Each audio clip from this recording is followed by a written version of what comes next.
This podcast is brought to you by Kyoto Japan Automotive Group, a company which I've known personally for over 20 years, and your one-stop shop for tyres, batteries and auto parts. Visit their website at www.kyotojap.com for more details.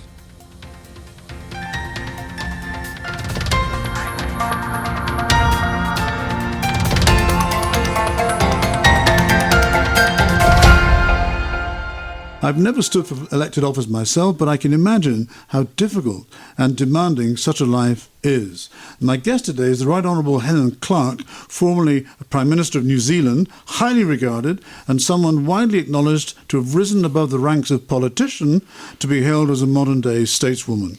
Helen Clark was Prime Minister of New Zealand from 1999 to 2008, a Member of Parliament for over 27 years, a Privy Councillor since 1990. She was the Administrator, which means basically the CFO President of the United Nations Development Programme, UNDP, from 2009 to 2017, and the first woman to lead the organisation, and she served for 2 terms. She's also the President of the Royal Institute of International Affairs, known nowadays as Chatham House, and a member of the Global Leaders Foundation here in Switzerland. Our own Micheline Calmy-Ray is a member. Helen Clark, welcome to Geneva. Welcome to the McKay interview.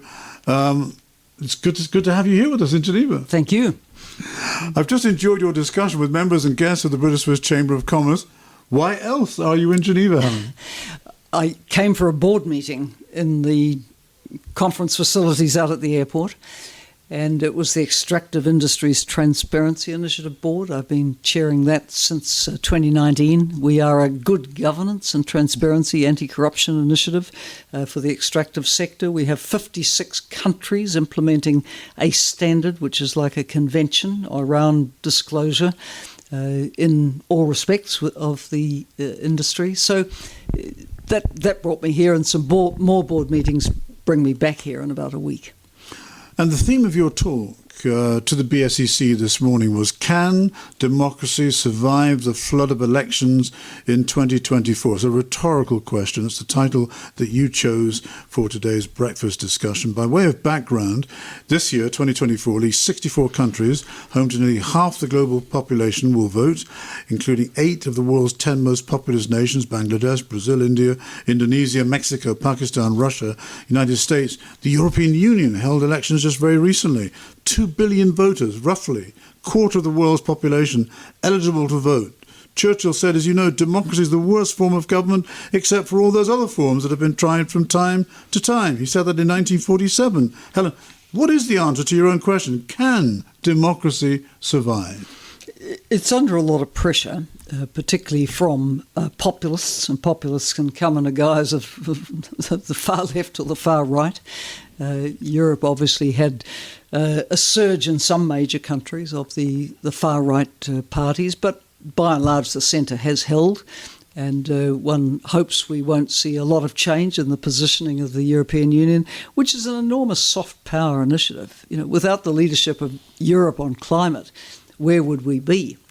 It's been prepared to walk halfway to have a genuine dialogue with the emerging economies and low-income countries about what needs to be done. Clearly there's a political cycle that's going to revolve in the UK. It's hard to see any chance for the incumbents there, but this is good for democracy. You've had a government there for 14 years. It's a long trot. I had 9 years. It's a long trot. People want change. They want new people. They want new ideas and perspectives. The US elections obviously get enormous amount of coverage, and we all comment on them as though they're our own. I think the US, often people are asking, how did we get to this where we have 2 men in their older years squaring off? Isn't it time isn't it time for a Kennedy and Obama or a Clinton, someone who can come through and breathe more life, if you like, into the polity? But one way or another, US democracy will stagger on. But it's under strain from the polarisation, the populism, the erosion of institutions. And what about those countries that want to be democracies? I mean, I'm thinking of Ukraine, that want to be, if you like, in the Western fold, but are under huge pressure, military pressure, because there's a war on, not to be democracies, to end up under some sort of autarky from a big neighbour. That must be quite worrying, surely. This is an issue. The former Soviet Union socialist republics, which strictly speaking, Ukraine always was in the UN, like Belarus is an independent country, but had no independence, as we know. So Ukraine, there's been all-out aggression with the Russian invasion, which is shocking and clearly a major breach of international law. But you see the slippage in Georgia. You see the slippage in Kyrgyzstan, which was the one of the stans which had moved to a transitional democratic system. There is, I think, some slippage in Mongolia. So there are concerning trends. When you see legislation of the kind that was passed in Georgia recently, which requires organisations which receive, I think, more than 20% of funding from outside sources to register as foreign agents. This is ridiculous. This affects, obviously, the work of the Open Society Foundation of George Soros, which has always been a foundation about encouraging democracy and debate and dialogue and openness and good governance. So to deem an organisation that may get more than 20% of its funding from something like Open Society's Foundation as a foreign agent, this is crazy stuff. And it is Russian-style legislation, and it's designed to clamp down on civic freedoms. Of course. Let's go back to your home, because I can imagine a lot of people listening in today will not be familiar with New Zealand, have never been there. It's far away. It's prosperous. I was looking at this World Fact Book, the CIA Fact Book. It's up there as the 33rd richest country. I thought it was actually higher than that. But it is a wealthy, prosperous country. It's stable, Western-style democracy, but it's on the edge of a tough neighbourhood. Why should we in Switzerland and the United Kingdom take notice of New Zealand? New Zealand's a small country. It's got a population of just over 5 million. It's an interesting country. It's a country where the rule of law was established with the signing of a treaty between the representatives of Britain and the Maori tribes of New Zealand. So it's always had that foundation of respect. That's the treaty of what? Waitangi. Waitangi, that's right. It's always had that basis of respect. And, the rest is history. The treaty often obviously wasn't observed. There's a process for making claims, treaty claims for restitution of land, fisheries, forests, and so on. But so, we've made, I think, huge efforts to work together as different peoples. And today, New Zealand's a very multicultural country, as most societies now are with global migration. We should be wealthier. We haven't made our luck as much as we should have. We've tended to coast along on the back of our primary industries, which haven't, by and large, added enough value to what they do. We have a vibrant tech sector. We obviously have high-grade tourism with many, many aspects to it. We have leading biotech, a very vibrant film sector. So a lot going for New Zealand. But when we talk about our region, we are in the far south of the Pacific Basin. That's right, I was going to ask you and about I that. sometimes say to people, do you know that it takes longer to fly from Auckland to Beijing than it does from Beijing to London? No. Really? It does. We are over 12 hours flight from Beijing. My God, So we are no so idea. far south. And so you don't actually feel like you're on the edge of Asia. We're in the South Pacific. And conventionally, New Zealanders would fly over Asia to get to Europe, or they'd go directly to North America. So we lived in a first world orbit, and to some extent do. But we have, and I played my part in this as Prime Minister, we do work to build relationships with Asia. New Zealand was the first Western country to sign a free trade agreement with Asia. It's been good for our economy. Really? They take 26% of our trade. They take close to 30% of Australia's trade.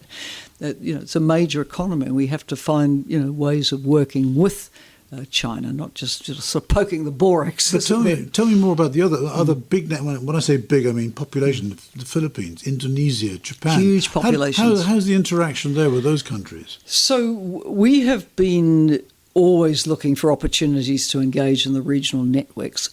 APEC was a big thing for New Zealand. APEC, Asia Pacific Economic Cooperation, has a leaders' summit every year. That goes back how far? No, I didn't know that. Back to the 1990s. Okay, yeah. And so as New Zealand Prime Minister, I went eight years. By my ninth year, I was out of power before the summit. But there I am at a table of around 22 leaders on an equal basis with the US President, the Chinese President, and the Prime Ministers of Japan, Korea, the President of Indonesia, and so on. So this has been big for us, that economic cooperation. And there is a significant free trade agreement that's come out of that discussions in that grouping, the Comprehensive and Progressive Partnership for Trade in the Pacific. We have a long-standing dialogue relationship with ASEAN, the Association of Southeast Asian Networks, which is really quite important. That's been around quite some time. Yeah. We have a very comprehensive free trade agreement with Australia, and often Australia and New Zealand will do things together in the region, like the ASEAN dialogue and trade agreements. So we make our luck in the world. We used to, of course, have Britain as the major trade partner up to EU entry, and then we were abandoned, as it were. Same with the British West Indies. Same with the West Indies and the sugar quota and the rest of it. Exactly. But so we made our luck, and we are global traders. New Zealand's Fonterra Dairy Cooperative is the biggest country-based international trader of dairy products. So, yeah, we do have global scale in what we do well. Thank you. My guest today is the Right Honourable Helen Clark, former Prime Minister of New Zealand, and she's visiting Geneva, and I'm lucky to have a few moments of her time. Helen, I've got a couple of questions, one about young people, and the other one's about women. Coming to that in a moment. But about young people, I'm just curious to know your feeling on this. There's been a move to the right. You've seen this. You mentioned it this morning in your talk, to the right politically. But one of the issues, it seems to me, as a man with older children and grandchildren, is that a lot of them don't go out to vote. Yeah. They complain, they text, they write, they have good views, they're well educated compared with their parents and grandparents, but they actually physically don't have to go and put the cross on the... How do you engage young people in the political process? And did you have any experience in New Zealand of civics for young people in school and that kind of stuff? Not enough. No. America used to do civics well. I don't think it does it well anymore, which might explain some of the issues there. People not understanding their basic constitutional arrangements and the importance of a Supreme Court and balance of powers and so on. But it's said, for example, of the Brexit referendum in Britain, that if young people had come out to vote, it would never have passed. That's what I read. But they didn't. They took it for granted. And I think there is... I come from a very political generation, as do you. In our time, 60s and 70s, the campuses were active. Right. There were a lot of issues that young people mobilised around. Now, that then died right off. To a certain extent, some cohorts of young people have mobilised around the climate issues, but it waxes and wanes, doesn't it? As movements, it doesn't necessarily stay at a high pace.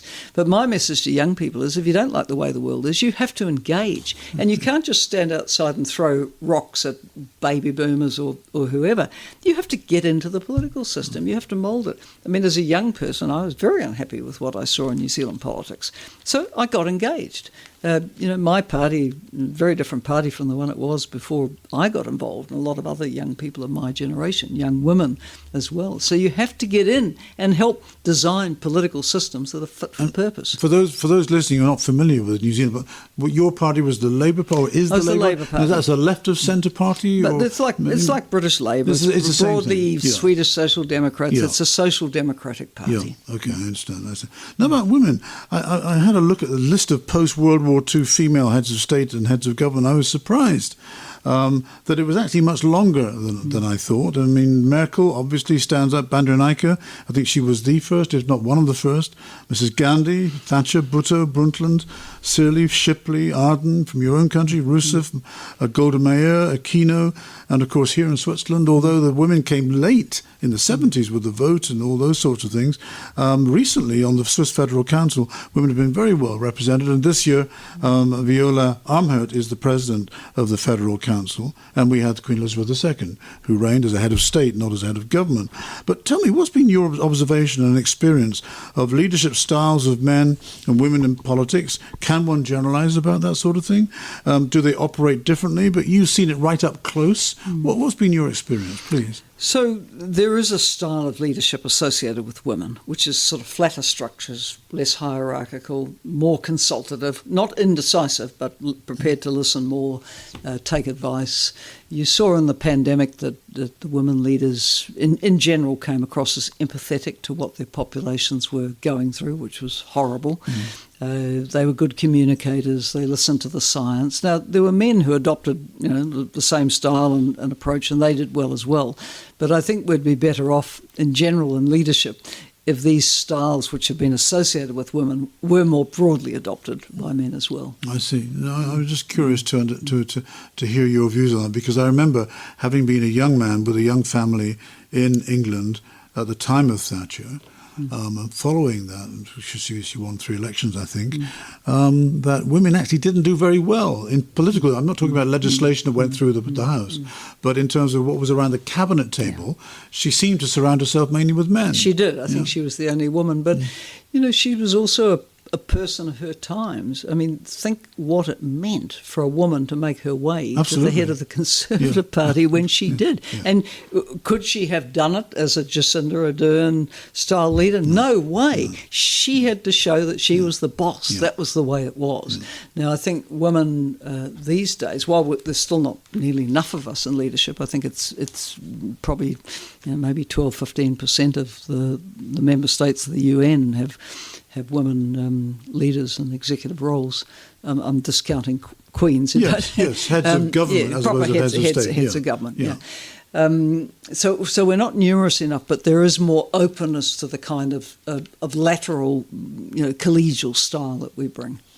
So you had to change subject to something quite different, but again, very much focused about you personally. You're a member of the Global Leadership Foundation. You were vice chair a few years ago. Tell me, what is it and what's its value? What does it do for people? It was set up a couple of decades ago by F.W. de Klerk, and people will remember F.W. de Klerk, who was an Afrikaner politician who probably no one would have picked as a reformer. And out of that system, he was the one who walked halfway across the bridge to Mandela, released him from detention on Robben Island, started a dialogue with him about the future of the country, and the rest is history, and the two of them got a Nobel Prize together.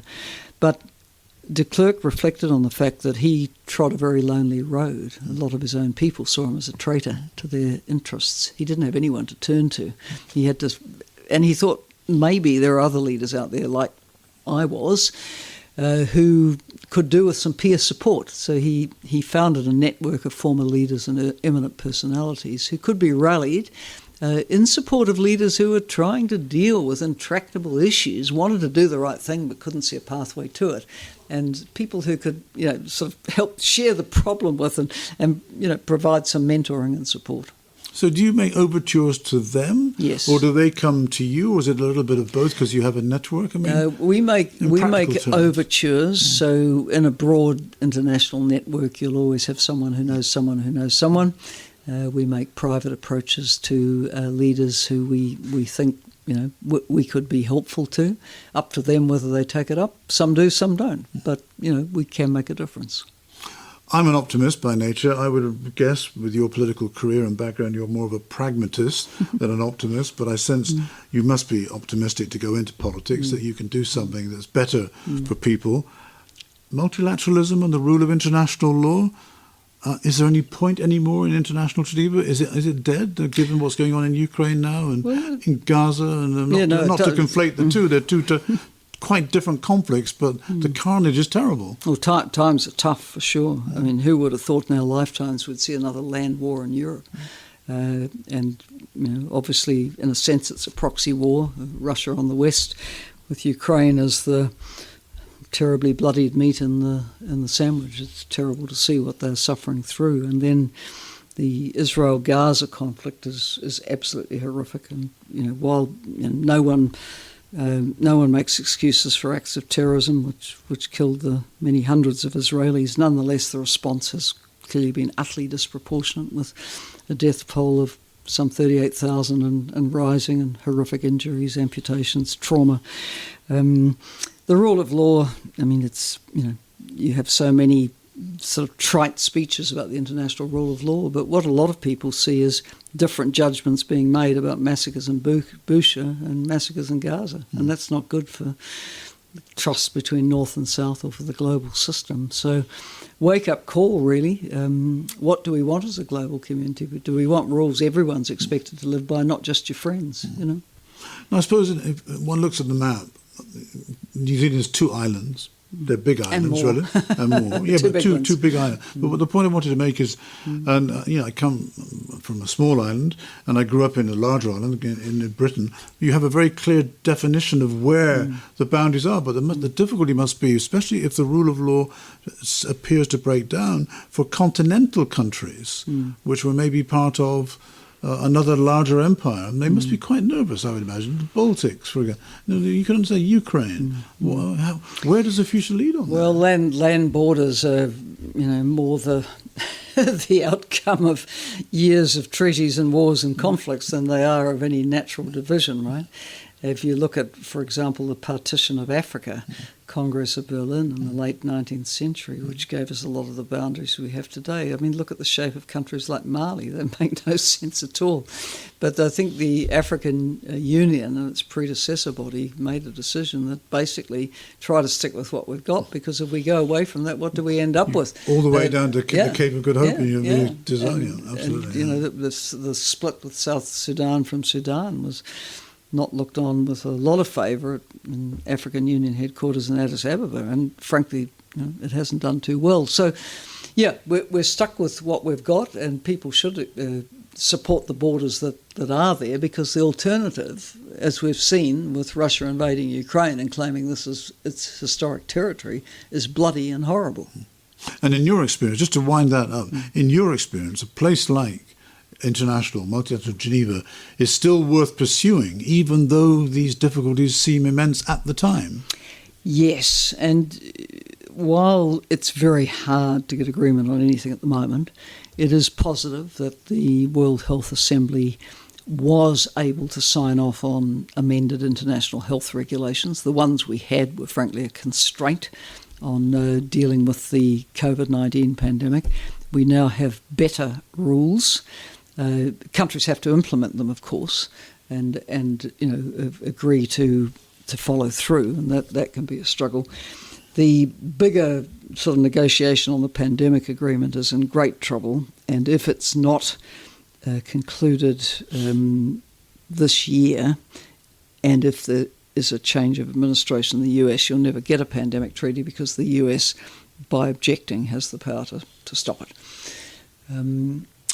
The climate talks don't go anywhere very fast. There's these sort of issues of trust, of tensions at the superpower level, they are bedeviling international negotiations. But what is the alternative? You have to try. Geneva is a capital of diplomacy. Huge efforts are made here.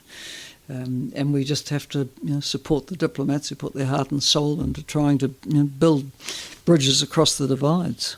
You've got a pragmatic look on your face, and your shoulders tell me that that's a shrug of positivism, not of negativism. Yes. Helen Clark, thanks so much for making time for me, answering all my questions. We could easily talk for another half an hour, but I know you've got meetings to rush off to. My guest today has been the Right Honourable Helen Clark, former Prime Minister of New Zealand, Administrator of the UN Development Programme, UNDP, and President of the Royal Institute of International Affairs, Chatham House. Thank you very much, Helen. Thank you.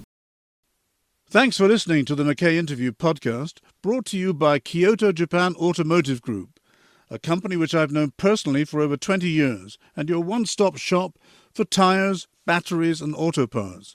Visit their website at www.kyotojap.com for more details. And you can find more podcasts on Anchor FM.